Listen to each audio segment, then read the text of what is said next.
안녕하세요. 조용히 쌓는 부입니다. 오늘은 요즘 다시 관심이 높아진 비트코인 ETF 가운데 많은 분들이 한 번쯤 들어보셨을 BITO, 그러니까 프로시어즈 비트코인 ETF 이야기를 조용하게 풀어보려고 합니다. 스팟 ETF가 등장하면서 BITO의 입지가 조금 애매해졌다는 이야기도 있고, 반대로 여전히 안정적인 AUM을 유지하고 있다는 분석도 있죠. 그런데 이런 복잡한 정보들 사이에서 도대체 BITO를 어떻게 이해해야 하지? 지금 같은 시장에서 어떤 의미가 있을까? 이런 궁금증이 생기는 건 정말 자연스러운 흐름인 것 같아요. 오늘은 이를 단순한 상품 설명이 아니라 2025년 현재 시장 분위기 속에서 어떤 역할을 하고 있는지, 그리고 장기 투자자의 관점에서 어떤 생각을 가져볼 수 있는지를 차근차근 대화하듯 정리해 보겠습니다. 혹시 아직 구독 안 하신 분들은 오늘 영상 끝까지 들어보시고, 이런 식으로도 투자 이야기를 정리할 수 있구나 느껴지시면 조용히 구독 버튼도 한번 눌러주세요. 큰 힘이 됩니다. 이제 시작할게요. 오늘 이야기를 차분히 열어보기 전에 요즘 시장 분위기를 떠올려보면 참 묘합니다. 불과 몇 달 전만 해도 AI 랠리 비트코인 신고가 스팟 ETF 자금 폭발, 이렇게 뜨거웠죠. 그런데 2025년 연말로 올수록 과열인가? 유동성 피로감, 고점 부담, 이런 단어들이 서서히 시장의 톤을 덮고 있습니다. 가장 상징적인 장면이 무엇이었냐면 비트코인이 10월에 12만 6천 달러 근처 사상 최고가를 찍고, 그 이후 매크로 불확실성과 센티먼트 위축에 따라 한 달, 두 달 사이에 급락하면서 연간 수익률이 다시 마이너스로 돌아선 흐름입니다. 이런 롤러코스터를 그대로 떠안은 상품이 바로 BITO였죠. 2023-24년 내내 폭등을 누리며 투자자들에게 화려한 숫자를 보여주다가 2025년 들어 고점 형성 후 급락 흐름까지 그대로 반영하면서 연초 대비 수익률이 결국 마이너스 구간까지 밀렸습니다. 참 아이러니하죠. 같은 상품인데 어떤 해에는 대박 ETF라고 불리고 어떤 해에는 이래서 선물형은 어렵다는 말이 나오는 것. 투자는 늘 이런 양면성을 갖고 있습니다. 지금쯤 이런 생각이 드실 수도 있습니다.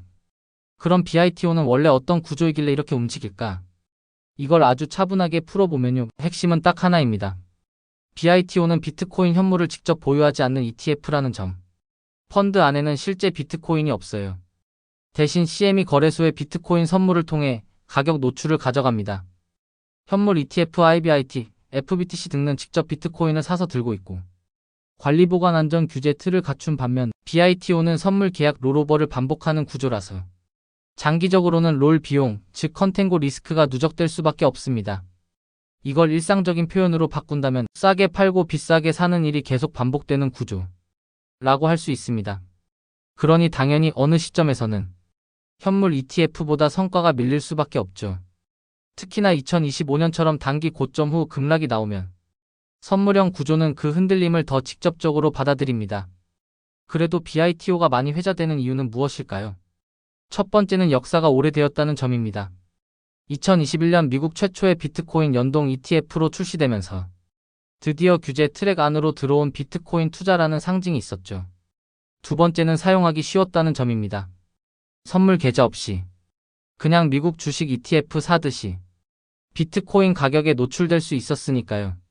세 번째는 2023-24년 랠리에서 수익률이 매우 강하게 나왔다는 경험입니다. 이때 인사이트를 하나 얻을 수 있어요. 구조적인 단점이 있다고 해도 가격이 폭등하는 시장에서는 단점이 잠시 가려진다는 점.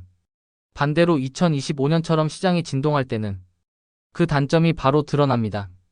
그리고 BITO의 가장 자극적인 포인트. 바로 배당처럼 보이는 월 분배금입니다. 2024에서 2025년 12개월 기준 TTM 분배금은 약 9.9달러.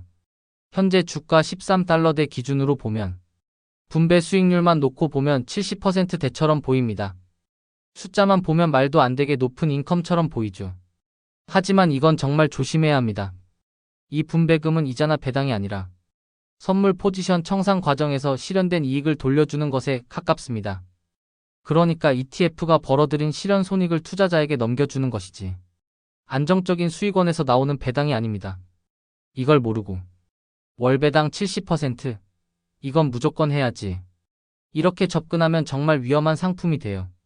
결국 투자는 총수익 가격 플러스 분배금 으로 봐야 하고, 그 총수익의 변동성은 비트코인과 거의 같다는 점이 핵심입니다. 여기서 조금 더 현실적인 이야기를 해볼까요? 2025년 시장에서는 스팟 비트코인 ETF들이 경쟁의 중심에 서 있습니다. 특히 블랙록의 IBIT는 출시 후 1년 반 만에 AUM이 1000억 달러에 근접할 만큼 성장했습니다. 수수료는 0.20% 수준. 프로모션 기간에는 사실상 무료에 가깝기도 했죠. 반면 BITO는 여전히 0.95%입니다. 그리고 추정력도 스팟 ETF 대비 뒤처집니다. 그럼에도 BITO가 살아남는 이유는 뭘까요?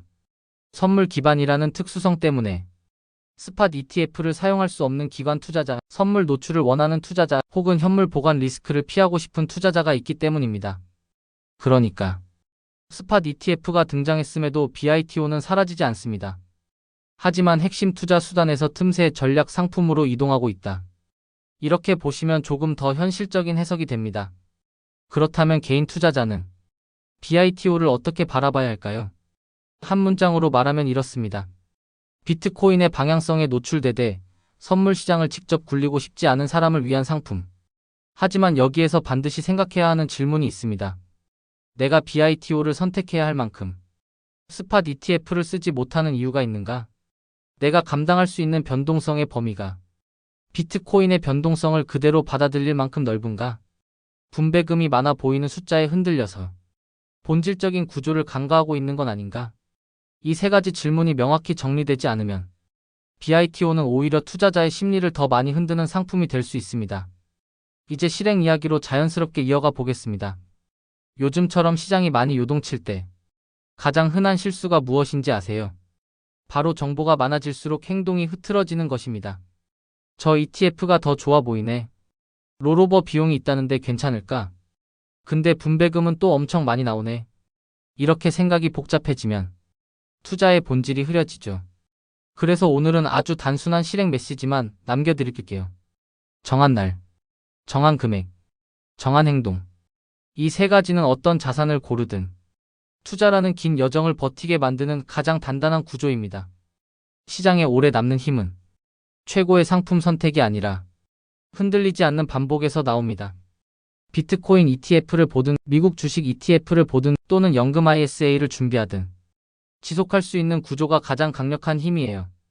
혹시 오늘 내용을 들으시면서 나는 스팟 ETF가 더 맞는 것 같네. 아니야, 선물형이 내 상황에선 필요해.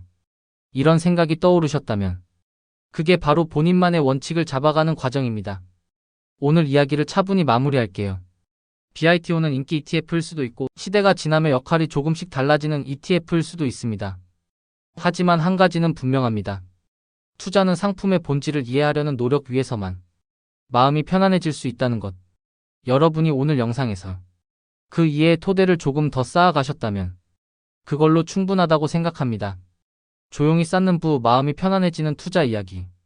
이 영상이 도움이 되셨다면 구독과 좋아요로 함께 해주세요. 여러분의 투자 여정에 작은 힘이 되겠습니다.